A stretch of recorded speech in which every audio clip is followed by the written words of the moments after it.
मैं राज्य सरकार की ओर से इस बात के लिए आश्वस्त करता हूं, आपका बेहतरीन इंफ्रास्ट्रक्चर हमें इस बात के लिए आश्वस्त करता है कि न्याय की गति इतनी ही तेजी से बढ़कर के प्रगति को एक नया आयाम देगी। और यह उस बात का उदाहरण भी है, क्योंकि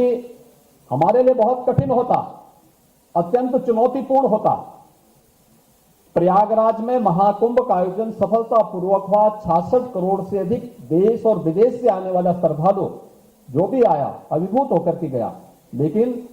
इसमें बड़ी भूमिका हमारे इलाहाबाद उच्च न्यायालय की भी है। इलाहाबाद उच्च न्यायालय की इसलिए भी है कि अगर हमारे किसी कार्य को एक बार स्टे कर देते तो कुंभ के पहले तो नहीं पूरा हो पाता, लेकिन वो कार्य उन्होंने स्वयं अपने स्तर पर लग करके उस कार्यक्रम को आगे बढ़ाया और पूरा आयोजन कुशलतापूर्वक संपन्न हुआ और प्रयागराज को एक पहचान मिली।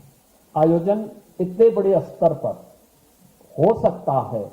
सभी लोग मिल करके एक साथ बाबा साहब भीमराव अंबेडकर के द्वारा बनाए गए संविधान की भावनाओं के अनुरूप अपनी अपनी जिम्मेदारियों का निर्वहन कर पाएंगे तो परिणाम लाए जा सकते हैं। उस परिणाम को उस अवसर पर लाने में सफलता प्राप्त हुई थी और मैं इस बात के लिए आपको आश्वस्त करता हूं कि अब ये मल्टी लेवल पार्किंग और अधिवक्ताओं के जो बेहतरीन चेंबर बने हैं, इस सारी जिम्मेदारी तो अब यहाँ पे माननीय उच्च न्यायालय और यहाँ के जितने भी एसोसिएशन है सब मिलकर के करेंगे। लेकिन इसका एक्सटेंशन जो होगा,